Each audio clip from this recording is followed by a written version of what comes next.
everyone, welcome back. Today I'm going to be showing with you a recent makeup revolution or Revolution Beauty, whatever name they're going by now, but I have a haul from them. I'm just going to mention this at the top of the video here.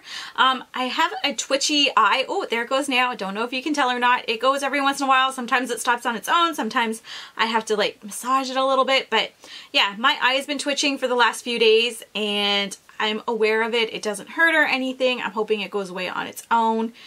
You know, reading up on it. Oh, there it goes again. Hopefully it's not distracting for you or me. But reading up on it online, apparently, you know, it's caused by lack of sleep and too much caffeine are like the two main causes of it. She says, well, at 7 o'clock, she has this big old mug of coffee. And sleep? What's that? I have 4 kids. I need the coffee. So we're gonna muddle through with the twitchy eye, and hopefully it's not too distracting and maybe you won't even notice it. I can feel it when it happens, but yeah, no one's really looked at me weird when I'm talking to them and it starts going, so I don't know if anyone's noticing it or if it's just me knowing it's there, because clearly I can feel it. So about 6 weeks ago or so, I put an order in with Makeup Revolution. It did take about a week and a half to get to me. So I've had these products for a while and I played around with them a little bit. One thing I do have to say is I always order off the UK based site. I'm not sure if they've amalgamated it now or not, but at any rate, when I purchased from before, and it had been Tam Beauty and then it went to Revolution Beauty, I think, and I have purchased from them after they went to Revolution Beauty, so I'm not sure when this change that I'm going to be referring to in a minute happened, but at any rate, if you are Canadian or international in any way, just pay attention to what the pricing is on everything that you are buying. As I said, I purchased from them multiple times when they were Tam Beauty, and then after, again, they had switched over to Revolution Beauty.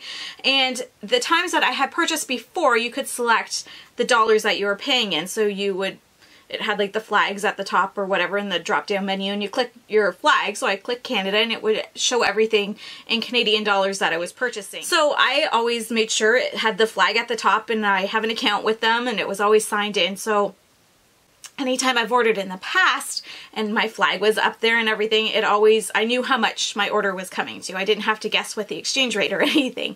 So I did that this time. I remember clearly making sure it said Canada, and I went through and I put the order through, and when I did it through PayPal this time, and when I did that, it came through about $40 more than I had anticipated, and I was very confused because I knew I had checked the Canada thing on. Sure enough, when I went back to the website, the drop-down menu did say Canada, but it was as a ship to. It didn't give an option as to what to put the currency to. It just did it in US dollars, and that was my bad. I didn't notice it. A word of advice, if you are international and you are shopping on that website, and you've done it before especially, the currencies have changed now. At least for me, it showed all in US dollars. There wasn't an option to put it to Canadian dollars anymore, just to show what country it was going to ship to. To start things off, Makeup Revolution, I'm just going to call them that for the time being because that's just the way I'm used to calling it. That's just the way I'm used to calling it from the past, so that's what they will be for this video. But they have a new skincare line, and I did pick up a few items from there. I did get this 30% AHA BHA Peeling Solution, and it's for intense skin exfoliation, and I do really like chemical exfoliators. I don't like using the physical ones with the scrubs. I just don't find they're very effective, and I find them messy and I don't enjoy them. I really like chemical exfoliators. This one happens to be a mask. You leave it on for 5 to 10 minutes, do it once to twice a week, and yeah, I really enjoy this. I've only used it one time, so I can't give a full review on it, but it didn't hurt my skin in any way. It gave a tingling sensation when it was on, but it wasn't painful in any way. It didn't give me any extra redness or anything like that, and my skin felt smoother afterwards, and I really enjoyed the way my skin looked the next day. It has the dropper style. Let me just fill it up. I don't know if you can see there, but it is like a red liquid, and you just put a couple drops on. It's thin, like it's not super thick, but it's kind of sticky and syrupy in the consistency. So it went on nice, it washed off nice, it didn't hurt my skin at all. I do have very normal skin. It's not super sensitive or anything, just around my under eyes mainly, and that isn't an issue for this, but I do like it. I will continue to use it, and yeah, so far so good. So the next item I have is also a chemical exfoliator, but it is the Quinoa Night Peel, and it's the Gentle Night Peeling Serum. I use this every night before I go to bed. I use it first after I've cleaned off my face, and yeah, after I've cleaned my face, this is the first item that I use. So I have really been enjoying this. I do feel like I'm going through it rather quickly, although I've had it for about a month. Again, we have the dropper, but this is more just a liquidy, kind of watery, clear solution in there, and I've been enjoying it. I really like how my skin has been looking lately. I have started using a few new things, so I don't know if that's to this attribution, if that makes sense. I don't know if I can attribute my nicer skin to this or not, or a combination of everything I've been doing, but I have been enjoying it, and it's not super expensive when you don't get charged with ridiculous duty charges and you realize the actual exchange rate. Again, it's not super expensive compared to some really high-end stuff, and I feel that it has been effective. I don't have any dry spots or anything like that on my face. Any texture that I have on my face has gone down significantly since I started using this, so I do enjoy this. The last skincare item that I picked up was the Stabilised Active Collagen Skin Firming Solution. This is one I don't know if I would pick up again. It's a very, very thick formula. You just need a couple drops and it smooths all over your skin, so you don't need a ton, but I do feel like I'm going through it rather quickly because I do use it twice a day, in the morning and in the evening, as advised on the bottle. The thing that I don't know about it is I don't know if I'm noticing a difference from this or just from other things that I've included, like I mentioned before, in my skincare routine. The thing with collagen, and it's kind of up in the air. Some people say it's effective, other people say it's not, because they say the collagen is too thick to penetrate into our skin to be effective in any way. So I'm not sure if it actually is or not, but for the time being, it's not hurting my skin, and I like how my skin's looking. It's not breaking me out or anything, so I will continue to use it up. And then I suppose I'll just kind of pay attention to see if my skin changes at all when I run out of this, to see if I notice a difference. And if I do, then I for sure will pick it up again. But this is kind of, I'm not sure if it's doing anything or not, but maybe it is, but it's not hurting my skin, so we're good with that. The item that I picked up is this Prime and Lock Longwear Eyeshadow Primer, and it looks very similar to their concealers. It's a little bit bigger than even the bigger concealer packaging. I think maybe it's not. I think it's the same size as their larger concealer packaging, but it has like the big doe foot applicator with it as well, and it has some color to it. I really like this primer. My go-to primer before this was the Essence I Love Stage. I don't have super oily lids. They are a little oily, but not enough that I would think I had a problem with, but I really like how this works in that I have hooded eyes, so I get a lot of creasing. And I have some coloring or discoloration on my eyes, on my lids. Speak, Leia. I have some discoloration on my lids as well, and this has color to it, so it covers that up. And I really enjoy this even more than the Makeup Revolution. I'm really enjoying this a lot more than even the Essence one that I've been using before. I have here the Waterproof Revolution Mascara. I'm not opening this. I have not opened it yet. I purchased it with the intention of using it right away, and when I purchased it and when it actually came in the meantime, I had picked up like 4 new waterproof mascaras. So I'm not opening this yet because it will dry out. Waterproof mascaras tend to be a little bit drier as it is. So I have no idea how this works. I've heard a few people talk about the regular version and they really like it, but in my experience, that is not always the case for the waterproof version of mascaras. So this is one I'm excited to try, but it'll probably be a few months before I actually open this one because, like I said, well, I didn't say, but I had bought a bunch, and I currently have 9 open waterproof mascaras. That doesn't include the 4 other regular ones that are open, so I'm going to be patient and I'm going to wait on this one, but it is one I am excited to try. I have a couple of powders here that I picked up. I have, first off, the Revolution Press Powder. This is just in the shade Translucent. It kind of has funky packaging here. I'm not sure if I like it or not because I drop things. It just doesn't stay open. there goes the sponge, doesn't matter. It doesn't stay closed very good. I mean, if you're just leaving it in your drawer, it'll probably be fine. But if you're putting this in a purse, it's going to be a big mess. But it's interesting. And it has a mirror on the back. If you peel the sticker off, you get a full-size mirror. But yeah, this is a nice powder. I like it, but I need something a little bit more mattifying right now. Usually I use the Rimmel Stay Matte Press Powder, and that works really well for me. I don't have oily skin. I have very normal skin, but by the end of the day, if I don't have anything that's mattifying on my face, my oils come through just a little bit where that I feel like I need to start blotting. And that's like after a full day. And I say I have normal skin because I don't feel like my skin is super oily. I feel like if you have oily skin, you'll probably start to see it a lot sooner than after a full day's wear, whereas usually that doesn't happen till the end of the day for me. At any rate, I use the Rimmel Stay Matte Press Powder, so I picked this one up thinking it might be comparable to it, and it's a really nice powder. I really like how it looks on the skin, but it does not hold up as well as the Stay Matte one does for myself. This one is really nice under the eyes or on the eyelids if you're setting it. This one would be nice for someone maybe if you had dry skin and you just want to take the tackiness out of your foundation, because it's not mattifying at all, it's just setting. So it is good for that. And the other powder that I picked up is the Revolution Matte Base Powder, and this is in the shade P5. Not as nice, oh, different packaging. I appreciate that it actually clicks closed and whatnot. It's much safer. It doesn't have a mirror, but neither does the Rimmel Stay Matte, but this one has color to it, and I feel like this one is more pigmented than the Rimmel one. I haven't used this too much yet just because it's a little deep for my skin right now. It's not quite there. This will be the perfect one for, you know, once I'm out in the sun for a couple of hours. This will work great. Ooh, and it looks like I cracked it a bit, so I'm going to be careful. But I have worn this before, and it wears very similar to the Rimmel one. It's just I feel like this one is a little bit more pigmented. So this is one I will definitely be getting some more use out of once it warms up a little bit. And again, my skin deepens up just a tad. I picked up this eyeshadow palette here. This is the Revolution Reloaded Fundamental Palette.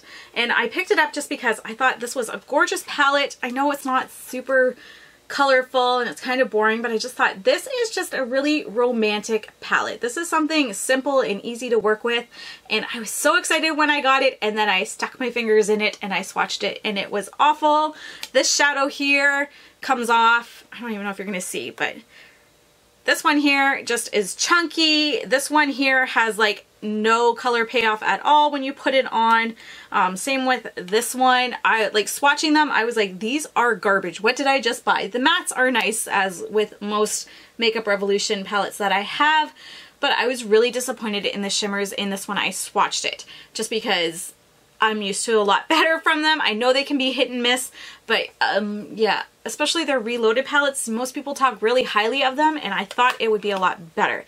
Having said that, it performs much better on the eyes than it does swatching. So it does take a little bit of work. You will probably need a sticky base of some sort, either a really good thick eyeshadow primer base or a glitter glue to get the shimmers to show up properly. Again, the mattes work beautifully. They blend nice. There's no problem at all. You might need to use a wet brush as well to get them on your eyes, or a sponge tip applicator to make them show up a bit better. They take a little bit of work, but not to the point where it's not worth it either. So again, a really pretty palette. I did use this a few times and I am happy with how it worked. It wasn't as difficult and as awful as I thought it was going to be. It actually ended up being pretty nice, and I got some really pretty looks out of it, so I am happy to have it. It's just good to know. Don't judge it by the swatches, because you will be very, very disappointed. I picked up this Revolution Pro Brow Pomade, and this is in the shade Chocolate. It just looks like this. I've used it a few times. I do have Annamarie Brows right now. I like this a lot. I've tried a bunch of different drugstore pomades, and by far this is the best one that I have tried. I have yet to try the ABH one or the Benefit one. I've tried the Cello one, which I do enjoy, but the packaging is awful on this. This is nice. I wish it was slightly creamier because it seems a little bit dry, but I'd rather have something a little more dry than something too creamy, because that's just a mess for me. But it went on nice. I like how it blended in my eyes. It wasn't patchy. It worked really, really well. And I believe Makeup Revolution has some kind of drops or serum that you can add to these into their other things that they have that are in this pomade type of formula to loosen it up a bit and get them working again. I think they have that. I might be wrong. I have a couple of lipsticks that I purchased. I don't know, I think they're from their Renaissance line. I bought them because they're pretty. The packaging is pretty. They're just like this pretty gold packaging. And then I have this one here, which is, which one are you? This is Lifelong right here. And then I have this one, which is Untowards, which I need to stop buying peachy orange based lipsticks because they look awful on me, and that is exactly what this is. This is one I will not be wearing. I don't know why I got it. I don't know if it looked different on the model on the website or not, but yeah, this one looks neon and it looks weird on me. This one is really pretty. I have this on. No, I don't have it on. I had it on earlier. I really like how it wore. It's creamy. So if you have a problem with things bleeding out of your lines, you probably have to wear a lip liner with it. I blotted it once and it stayed no problem. I didn't have any issues with it, and I really like the color on this one as well. I would definitely pick up more of these. Just be careful of the colors that I pick because I'm picky with my lip colors and I need to figure out what I'm doing when I buy stuff because I have way too many colors that look like this, and peachy, coral, orangey tones, they just don't work for me. So at least this one does. And the packaging is really nice. It has a nice weight to it. It doesn't have a magnet or anything in it, but it's nice, and it says Revolution, and I don't know, it's pretty. The last group of items that I have to talk about are, let's not drop them, highlighters. I picked up a few of them. So I picked up these two specifically because they were on sale and so many people have been talking about these. These are the Peach Kiss and the Pink Kiss. They're really nice. Out of all the things that Makeup Revolution sells, I mean, I like their concealer, I like their foundation, but I have to say their highlight, their blush, and their contour products are some of my favorite items that they sell and favorite items to use in general. The next one that I bought is the Revolution Pro Skin Finish in Luminescence, and don't judge the wonky packaging. The plastic piece had fallen out, so I just glued it. I tried doing like a crazy glue and it didn't work, so then I used like a craft glue and now it's sticking in no problem. But it's this baked blush here. I do have it on today. It is just a really soft, luminous, like it says, luminous. This is just a really soft, luminous glow. I really like how this looks. It's not over the top. You can build it up a bit. It has almost like a pearlescence to it, and it's almost like opal, pearly, pinky kind of color going on in there. They had a few different ones and I picked this one. I'm not sure if they're trying to dupe the MAC ones, the MAC skin finishes. I've never used one, so I have no comparison to that, but this I really like. I also picked up this beautiful one. It's the Reloaded Make an Impact highlighter. And this particular one, when I first got it, I'm like, oh no, it looks like a blush. It's got this peachy gold color going through it, and it for sure works as a highlight for me. There is no problem there. I don't even know where it is. There it is. It works as a highlighter for me. And it's just beautiful. I love how it looks on the skin. I love how it looks in the pan. Again, they had a few different colors of this one as well, but I picked up this peachy gold. The last item that I have here is also a highlighter. I had never tried any of their box products. They have blushes, they have bronzers, they have highlighters. Until this past Christmas, I got a bronzer in a gift set and I fell in love with it. I really liked that bronzer, so I figured I was going to pick up a highlighter, but I wanted to get something that was more unique. I didn't want something that was pink or peach or golden, because I have all those, and I mean, I have lots of highlighters that are those colors from other brands as well, so I didn't want to, I wanted to be able to justify, let's put it that way, making a purchase of another highlighter in an order, because, you know, I already got 4 here, so let's go for 5. But I did find one that was unique to my collection, and it is the Princess Cut Triple Baked Highlighter, and this is the packaging, and look at this. Look at that highlighter. It's got the white and then the purple in the middle, and it is just beautiful. I put this on the other day with a heavy hand, and oh my goodness, you have to be careful because it's pigmented. But it's nice because you can get 3 different colors basically out of it. You get your white, you got your kind of purple, or you can mix them together. It doesn't look like a bruise on my face at all. It's very subtle. It just has the beautiful sheen to it. I love it. I never thought I would enjoy highlighters as much as I do, but judging by the amount that I now have in my collection, clearly I have a problem. And those are all the items that I picked up on my latest Makeup Revolution haul. The customs charges and the exchange rate kind of were sticker shock to me, so I will definitely be more careful of that in the future, but I am really happy with everything I got. The only thing that I know I'm not going to keep is this lipstick, and it's just because it looks awful on me, but I'm sure I can find someone else who it will work on. It's just my skin tone. It's not flattering at all. It's not something that I want to put on my face. Let me know in the comments below if you have purchased anything from Makeup Revolution or Revolution Beauty, whatever they're calling it now. Let me know what you've gotten. Have you gotten anything that is fantastic and that you just are really enjoying, or have you purchased anything that is an absolute dud, it's garbage, don't recommend it? Let us all know in the comments below. Thank you so much for watching, everyone. I hope you enjoyed this video. If you did, go ahead and give it a thumbs up. Don't forget to subscribe if you haven't already. I hope you have a great day. Bye-bye.